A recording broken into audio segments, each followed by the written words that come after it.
There is a major demographic and affordability shift happening across New South Wales right now, and it is far more complicated than the simple housing shortage story most headlines keep repeating. While the media talks about undersupply at the state level, a quieter local reshuffle is already changing where people can afford to live, where they want to stay, and which markets are starting to lose momentum. Some areas are becoming harder to hold because housing costs, borrowing costs, and daily living expenses have all risen faster than local households can comfortably absorb. At the same time, other areas are still attracting demand because the numbers make more sense. Stay with me to the very end, because after we break down the 5 New South Wales areas under the most pressure, I'm going to show you the 3 specific markets where the smarter money is moving more carefully right now. Number 1, Byron Bay and the Northern Rivers. For years, Byron Bay was sold as the ultimate Australian property dream. Beaches, lifestyle, cafes, remote work, prestige, and the idea that people would always pay more to live there. But the market there is no longer being supported by the same urgency that drove it during the pandemic boom. A lot of the money that pushed values up came from higher income buyers, interstate relocators, and people chasing lifestyle rather than local wage fundamentals. That matters because once a market becomes too expensive for a large part of the local workforce, pressure starts building under the surface. Hospitality workers, retail staff, nurses, teachers, carers, and tradespeople all need somewhere to live. If those workers are pushed further and further away from the town itself, the local economy starts to weaken from the inside. Businesses struggle to find staff. Service quality becomes harder to maintain. Local spending patterns change. The area can still look prosperous from the outside while becoming less balanced underneath. The regional brochure promises a coastal paradise where every day feels like a holiday. But the economic reality is more difficult. In parts of the Northern Rivers, housing costs have run much faster than the local incomes needed to support them, and that makes the market more fragile than it appears. For investors, that is the real issue. A market does not stay strong forever just because the scenery is beautiful. If the local worker base keeps getting pushed out and the next wave of lifestyle buyers becomes less aggressive, rental demand and resale demand can both become thinner than people expect.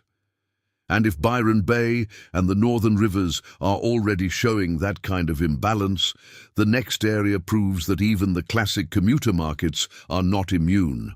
Number 2, Newcastle and the Central Coast. For years, Newcastle and the Central Coast were marketed as the great lifestyle compromise for Sydney households. The pitch was simple: better value, more space, a coastal setting, and still enough access to Sydney to make the move worthwhile. That story worked when interest rates were lower, price gaps were wider, and remote work gave families more flexibility. But the math has become much harder. Once mortgage repayments rise, commuting costs rise, and employers push staff back into the office more often. The total cost of the move changes. What once felt like a sensible upgrade can start feeling like a financial trap. This is where affordability pressure becomes real. Households that stretched to buy during the boom are now dealing with repayments, fuel, tolls, insurance, groceries, utilities, and childcare all at once. Even for buyers who are not in immediate trouble, confidence weakens. They become more cautious. They borrow less. They stop upgrading. They delay decisions. The coastal brochure promises a balanced family lifestyle with room to breathe and access to the city. But the economic reality is a market where local wages have not fully kept pace with housing costs and where the commute is no longer always justified by the savings. That matters for property values, because markets soften long before people start calling them weak. Buyers first become more selective. Days on market begin to rise. Negotiations get tougher. The next wave of purchases becomes thinner. That is how momentum fades. For investors, the risk is not that demand disappears overnight. The risk is that demand becomes more cautious at the same time holding costs remain high. When that happens, both rental growth and resale confidence can start losing strength together. And if Newcastle and the Central Coast are under pressure, the next region shows what happens when a strong reputation meets an affordability ceiling. Number 3, the Illawarra, especially Wollongong and surrounding suburbs. Wollongong still carries one of the strongest reputations among New South Wales regional cities. It has coastline, industry, education, healthcare, and long-standing links to Sydney. On paper, that makes it look stable, but reputation is not the same thing as resilience. The core issue in the Illawarra is that housing prices have moved much faster than many local incomes. Once that gap gets too wide, a city starts losing the natural support base that is supposed to hold up values over the long term. When local workers cannot comfortably buy in the same city they work in, the market becomes more dependent on outside demand and higher income buyers. That can work for a while, but it also makes the market more sensitive when sentiment changes. Add congestion, infrastructure pressure, higher borrowing costs, and the broader pull of Sydney, and you get a market where the lifestyle story remains strong even as the affordability story becomes weaker. The regional brochure promises a relaxed coastal city with strong economic roots and easy access to Sydney. But the economic reality can include households delaying purchases, renters staying in place longer, buyers moving to cheaper suburbs, and families questioning whether the local price point still makes sense. That is the danger for investors. A city can still feel desirable and well-known, while the buyer base underneath it becomes more selective and less financially flexible. Once that happens, capital growth becomes harder to sustain because the demand story is no longer as broad as it once looked. And if Wollongong is already feeling that pressure, the next area is even more exposed because it depends heavily on debt, expansion, and infrastructure promises. Number 4, the Western Sydney outer fringes, including areas like Box Hill, Oakville, and newer estates, pushing further into the city limits. These suburbs were sold as the future of family affordability. They were marketed with display homes, master-planned communities, larger house footprints, and the promise that schools, roads, shopping, and transport would follow quickly. For many households, that sounded like the cleanest path into home ownership. But for a lot of buyers, the real experience has been much tougher. Long commutes, higher than expected transport costs, delays to infrastructure, limited local amenity in the early years, and mortgages taken on at the exact moment borrowing costs were near their most favourable. The pressure here is not just emotional, it is financial. Families stretched to get in, and now they are dealing with a much harder repayment environment than the one they originally planned around. Once repayments, tolls, petrol, insurance, rates, and day-to-day living costs all rise together, outer fringe living becomes more expensive than the purchase brochure ever suggested. The brochure promises a family lifestyle with everything you need nearby. But the lived reality can be very different when the roads are not finished. The transport is not ready, and the local services do not yet match the scale of housing that has already been delivered. That matters because resale markets in these areas often rely on the next wave of optimistic first home buyers. If that next wave becomes weaker, more cautious, or less able to borrow, price support can thin out quickly. For investors, this is where the risk becomes sharper. You are often competing against similar stock, new supply, and buyers who are highly rate sensitive. If confidence slips and listing numbers rise, prices can come under pressure faster than people expect. And if the outer fringes are already showing strain, the final area is the most symbolically important of all, because it sits right at the center of the state economy.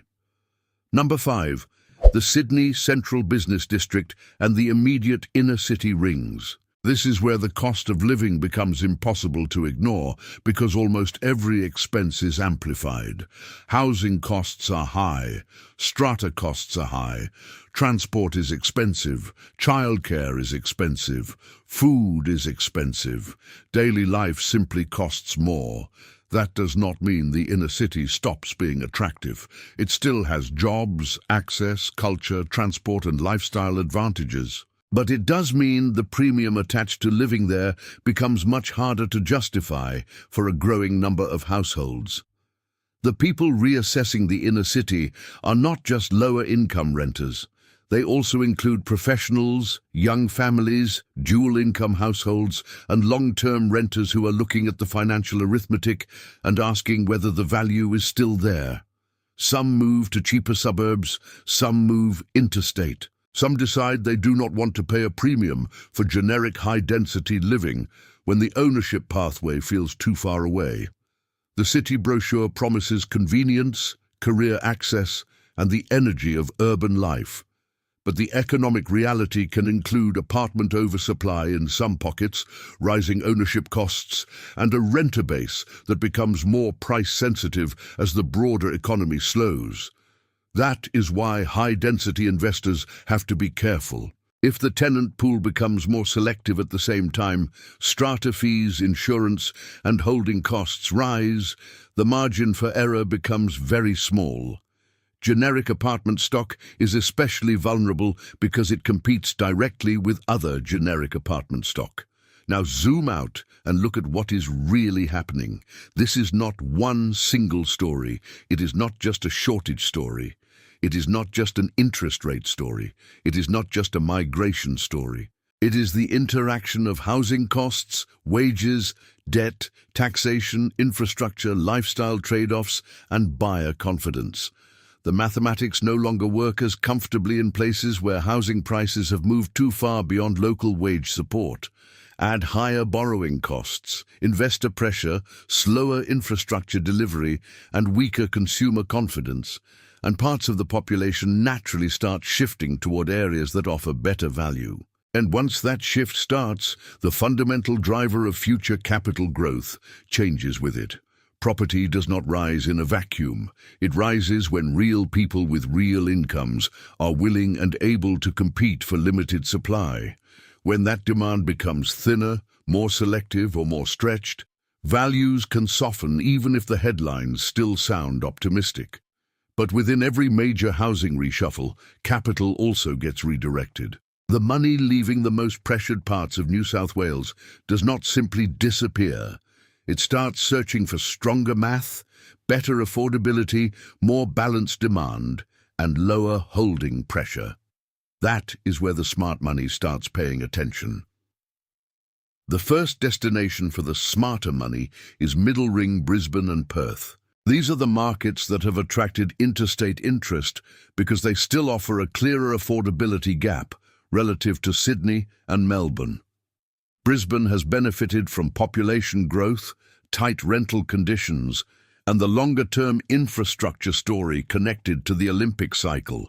Perth has benefited from a stronger affordability position, tighter supply in key areas, and a local economy that has given buyers more confidence than they can currently find in some eastern markets. For investors and owner-occupiers who want structural support rather than pure speculation, those cities have looked more attractive because the demand story is broader and the affordability story is less broken.